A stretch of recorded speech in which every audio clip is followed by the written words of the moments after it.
Hi, everybody. So today, I have decided to add a little something to my YouTube. I'll be honest with you, I have so many videos on this phone that I keep on telling myself, I'm going to add that, I'm going to add that, I'm going to add that.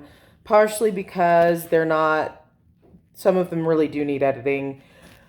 And my life doesn't have the time for editing. I don't have people that work for me. I don't have a nice little assistant that's all dressed up and preppy that comes into my home and makes my life easier. But anyway, so my son is not feeling good. I have homework to do up the yaya. I'm getting some of it done. I'm praying that I meet my deadlines. The reality is, though, however, that my son does not feel well, and as long as I can keep him from tearing up the apartment, screaming at the top of his lungs, and ouch, oh, God, killing me. Stop, please. That hurt, Mommy. Oh, my God. You just threw a water bottle at my leg and hit me on the shin. Yay, Mommy good. Dude, I have wiring. Anyway, so I don't know. I have had, the issue of racial inequality has been weighing heavy on me like it does every American in America. Some it weighs heavy on because they feel like the noose of honesty and truth is coming around their neck and going to prevent them from being able to further kill Black people and rape and pillage and whatnot of the Black American society. I'm really tired of white people saying that things don't exist because they don't experience them. So I challenge those white people, and even, I hate to say these words, but I'm going to be really, really real, like I'm never not, right? But even those house niggas that want to act as if it doesn't exist and we just need to work harder. Here's what I say to that. First, I would say, are you around anyone, or do you yourself make less than $50,000 a year? Has working harder made you able, if you are under that $50,000 a year, which, mind you, is not considered a livable income anywhere really in America, okay? It is barely cutting it, okay? So, if you're making less than $50,000, $60,000 a year, which is 60% of America, thank you, AOC, for your facts. You are the best. Then you understand that hard work still has not gotten you the ability to solidly live and not live paycheck to paycheck, have a viable savings, have solid insurance, and I mean health insurance, car insurance, or renter's insurance, homeowner's insurance, life owner's insurance, all the insurances, on top of having, your children taken care of and savings account and all the good stuff. Middle America has vanished the moment Reaganomics came into play. For any of you that really want to do your homework, if you look at the overall tax rate in the 50s, when we lived the best, when most people lived quite well, actually, including Black people, we were able to make it even though we were being stepped on, okay? Barely, but we did. And some of us made well. So, if you don't believe in America, that prosperity isn't just a combination of luck and skill, but it's a combination of having an even playing ground. And never have ever Black people had an even playing ground. No matter how much you want to say you have. Let's be real. Unless your parents had money, came from money, or were able to get some kind of government assistance or help in some way to be able to get an education to better their situation, all the while battling all of the lies and the propaganda told to them by not only white America, but the rest of Black America, who has taken onto themselves the lies and propaganda of white people who have hated them for centuries. Okay, did anybody catch that? So middle America has completely vanished. Reaganomics brought the upper crust tax cut to about 28%, where it was 90%. And 90%, mind you, was above, I believe it's a $10 million mark. Okay? So, 10 or 1, something like that. But, so it was anything they made over a certain amount was taxed. And it was taxed at a higher rate because they made a higher rate. Now, excuse me, Warren Buffett, or if I can't make the same amount of tax contributions as Warren Buffett and everybody else can, right? And excuse me if I feel like there should be a higher tax contribution to those that rake in billions and millions, right?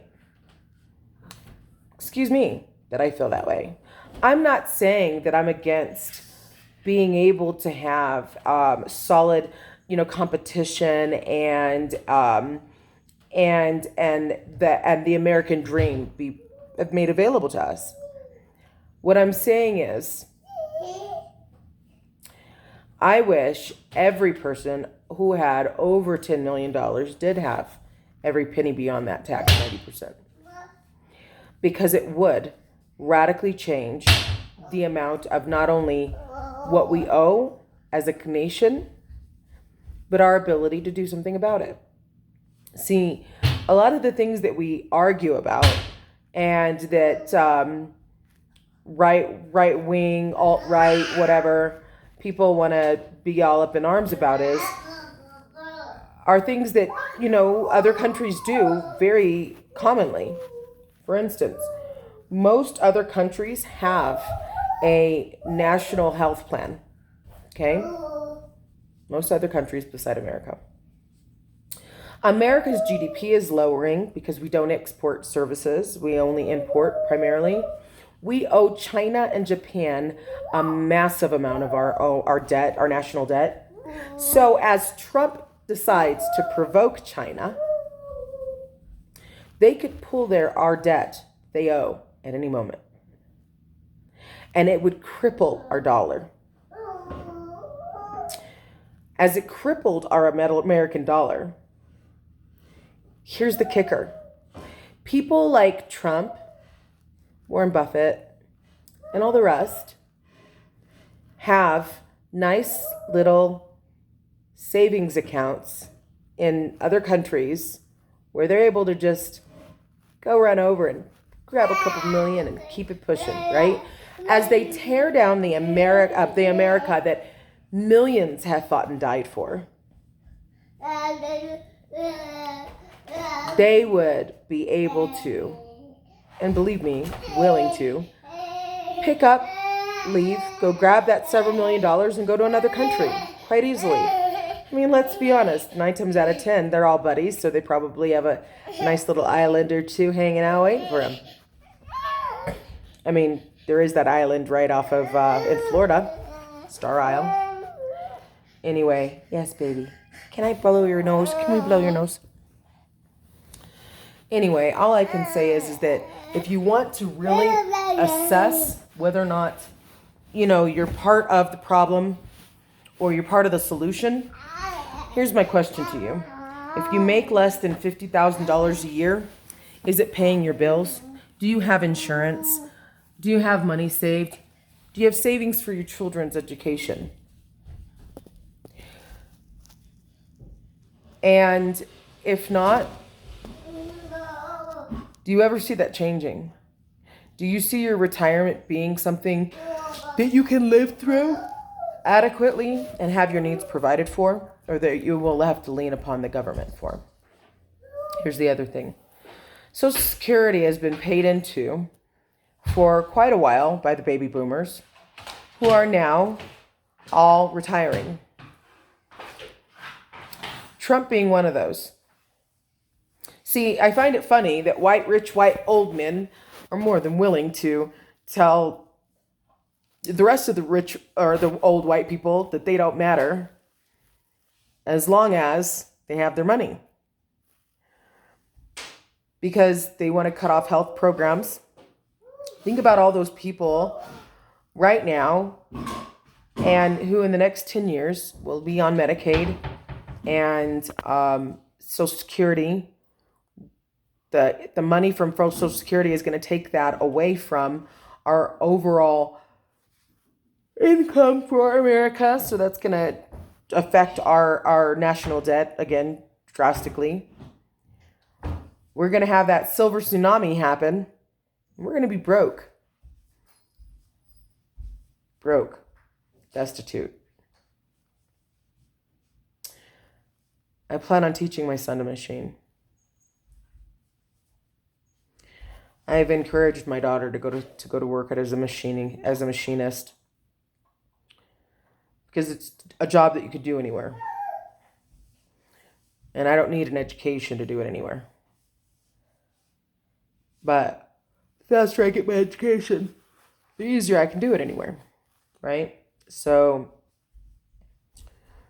and if I can do it anywhere, so then I can teach my son so he can do it anywhere.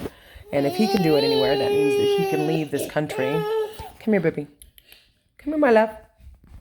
He can leave this country. Come here, baby. Good boy. Come here, my puppies. And come here, my love. And he can create a life for himself outside of. Want to come say hi? He can create a life for himself outside of America, where he might not be seen by the color of his skin. Say hello. Say hello. Hello. So I just want to remind you that while you walk around saying that problems don't exist, the people who are the poison for the poisonous fruit for the tree that is America are those old, rich white men that will leave you abandoned in your time of need as they go and get their money from their Swiss bank accounts and leave our country in shatters. Though you may not see a problem doesn't mean it doesn't exist. You may not see the wind. You don't see the air, but it's there and you breathe it. Just because I don't see my children in other states physically doesn't mean that they don't exist. Just because I've never seen $1 million doesn't mean that it doesn't exist either, does it? Just because it's not my personal experience or I haven't seen it personally doesn't mean that it doesn't exist. The dodo bird. Really weird looking bird. Really weird name, right? Just because I haven't seen one and you haven't seen one doesn't mean that it didn't exist. Racism exists. I've had people lock their doors as I've walked by. I've had a cop physically assault me.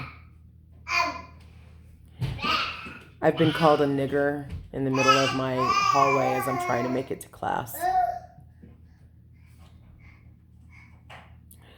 I'm currently trying to press charges on the person who was my perpetrator when I was a victim of human trafficking, and finding that the detective is doing no work on the case and had the nerve to actually ask me to gather up her evidence, me the victim.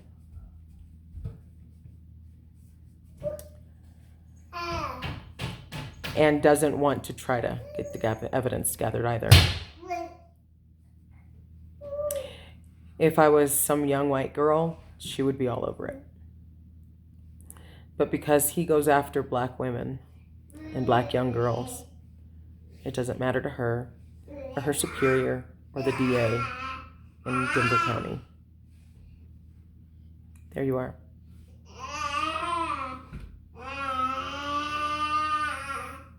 Yeah, it exists. Is it everywhere? No. By the grace of God, it's not everywhere. I've come across and I have friends that are amazing white people and Spanish people.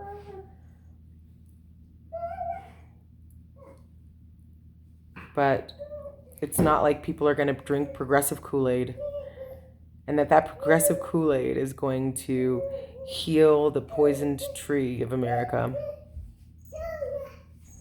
It's not bad apples that are poisoning this tree.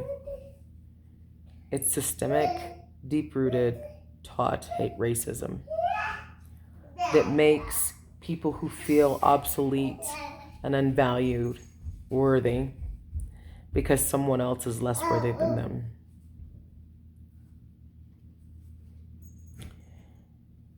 It's the hate that is given because of a lack of self-confidence, a lack of self-actualization.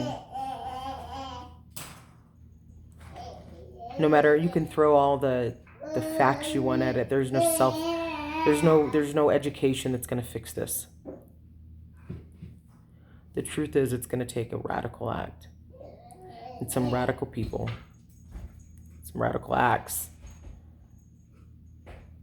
against the grain of the better good of those that want to sit here and say it's not popular. Well, fuck a popular. Excuse my French, but fuck a popular. When Jesus threw over the change tables, he wasn't worried about being popular. He was worried about doing the right thing. So if you as a white person are wondering what you can do right now to fix this, use your whiteness. Use your white privilege, use your white money, use your whiteness, and do something about it. Call up your friends. Because that bill that you would create if your child was shot and gunned down or raped by a Mexican, come on. All Mexicans are rapists and drug dealers, come the heck on. All of that legislature that you would put into action, put it into action to evening the playing field. If you're not afraid of us, then let us run at your speed. Stop crippling us. Don't just let us run at your speed by making laws that even the playing ground. By putting a bridle on ill-tempered horses that choke and shoot black people. By making sure that there are laws for not only equal employment, but equal pay for black and women and men alike. By, dare I say, reparations. Does anybody know that reparations was actually paid by America to white slave owners, but never to the slave? I guess they felt like they did us enough justice by letting us go. Even though most black people were separated from their families when they were freed. Separated from families, children, husbands of our hearts, because we weren't allowed to marry, because we weren't seen as human. You want to fix the problem? A, recognize that it's a problem. B, do something about it. C, stop acting like if people work harder that we're lazy or something. Because I'm going to tell you right now, I'm not lazy. I'm a single mom and an honor student, and I bust my butt. What we are is broken. We're broken. We've had centuries of poison poured into us, And we are doing the best we can to suck the poison out of the wound, just enough to survive.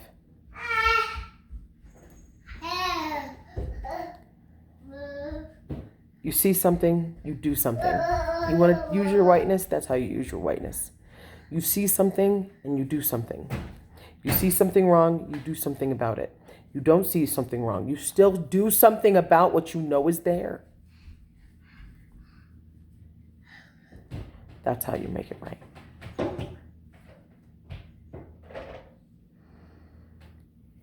You don't know how to do legislature? Mentor. White business owners, take black children under your wing, black people business people that want to be business owners under your wing, and mentor them. Teach them to do what you've learned to do. That's how. Do right in the face of all kinds of things that say you speak against it. That's how you do it.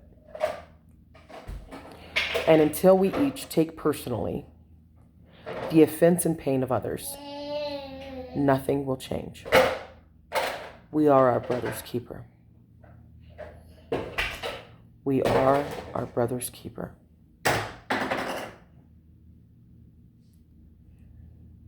Until next time, God bless you, and may God's light shine upon you.